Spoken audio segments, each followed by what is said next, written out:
January 5, 2013, ilang araw pa lamang matapos ang pagsalubong sa bagong taon, ay isang balita na gumimbal sa mga mamamayan ng Dasmariñas, Cavite. Nakatanggap kasi ng report ang tanggapan ng kapulisan doon tungkol sa wala ng buhay na katawan ng isang kawawang musmos.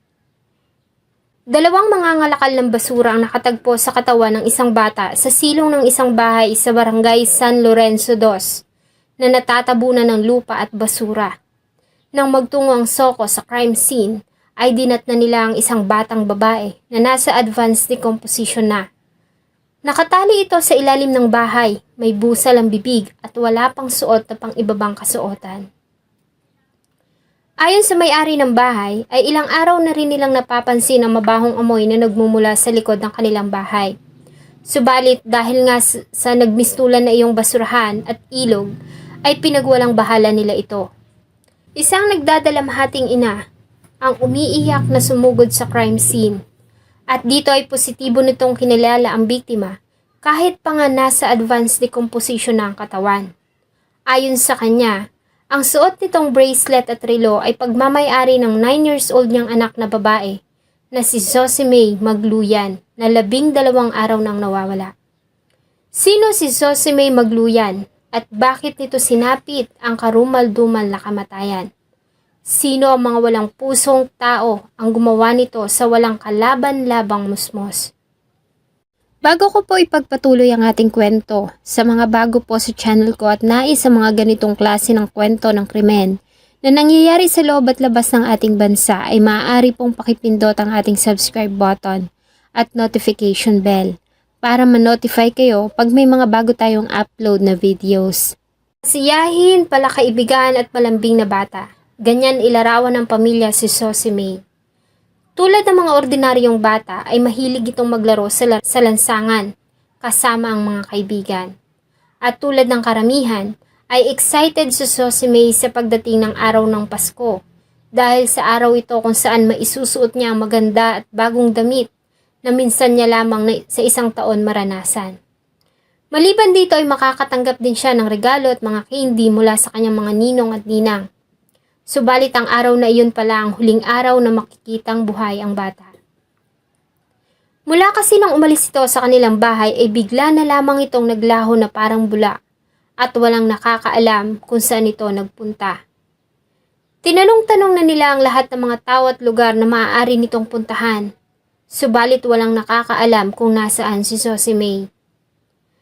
Nang kumagat ang dilim at unti-unti nang tumago ang araw, ay lalo silang nag-alala.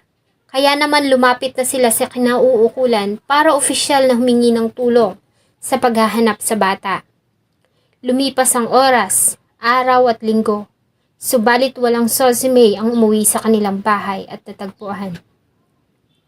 Hanggang sa mabalitaan na lamang ng pamilya ang nakitang wala ng buhay na katawan ng isang batang babae. Sa isang bahay, 15 metro lamang ang layo mula sa kanilang tinitirhan. Base sa isinagawang post-mortem sa katawan ni Zosimay, ay namatay ito sanhi ng labis na gutom.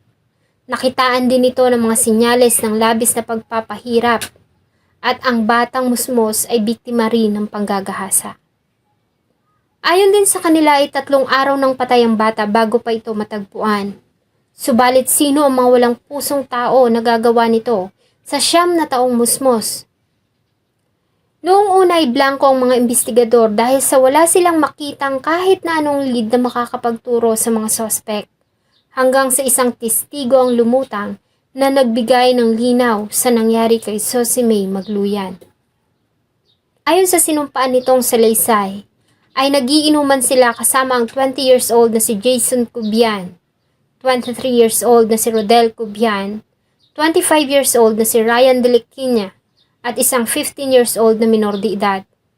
Bandang alas 11 ng tanghali ay nakita niya si Rodel Cubian kasama ang biktima. Maya-maya pa ay sumunod na rin ang 3 pa nilang kasama at dinala nila ang bata sa lugar kung saan natagpuan ang wala ng buhay nitong katawan. Noong una ayon sa kanya ay pinagwalang bahala niya lamang nakita dahil sa alam niya na matalik na kaibigan ng pamilya ni Zosimay si Rodel Cubian. Subalit nang kumalat na ang balita ng pagkawala ng bata ay dito na siya kinutuban ng masama. At lalo pa nga itong nadagdagan nang matagpuan ang katawan ng musmos sa kaawa-awang kondisyon. Ayon sa kanya ay ilang araw din siyang hindi pinapatulog ng konsensya, hanggang sa naisipan niyang maglakas loob na magsalita at tumistigo. Dahil dito ay agad na inaresto ng mga pulis ang 4 na suspects, samantalang tinurn over naman nila ang 15 years old na minor de edad sa kustodiya ng Department of Social Welfare and Development sa Cavite. Ayon sa inilabas na statement ng Dasmariñas Police, ay umamin ng mga suspect sa kanilang ginawa kay Zosemay. Ayon umano sa mga ito, ay dinala nila ang bata sa silong ng malaking bahay. Doon ay itinali nila ito at binusala ng bibig para hindi ito makagawa ng kahit na anong ingay. At doon ay pinahirapan nila ang bata at halinhinang pinagsamantalahan. Ginagawa umano nila iyon ng 3 beses sa isang araw sa loob ng 8 araw. Nang magsawa ay iniwan nila doon ang bata noong January 2, 2013, ang araw na hinihinalang nalagutan nito ng hininga. Subalit ang nasabing revelasyon ay itinanggi ng mga suspect. Ayon sa kanila ay hindi totoo na umamin sila sa ginawang pagdukot at pagpatay sa bata. At iginiit nila na wala sila sa barangay Lorenzo 2 nang mangyari ang krimen. Ang 3 ay kinasuhan ng pagdukot, pagpatay at panggagahasa sa Prosecutor's Office ng Cavite. At kung mapapatunayang nagkasala, sila ay mahahatulan ng habang buhay na pagkakakulong without eligibility for parole. Labis naman ang pagdadalamhati ng pamilya sa sinapit ni Zosemay, lalo na ang kanyang lola na siyang nagpalaki sa kanya. Ako rin nagpalaki noon. Kasi sakit sa akin yun sa amin. Lalo na mister ko. Nagulat din sila dahil sa ang mga suspect ay kilala nila at tinuring ng mga matatalik na kaibigan ng pamilya.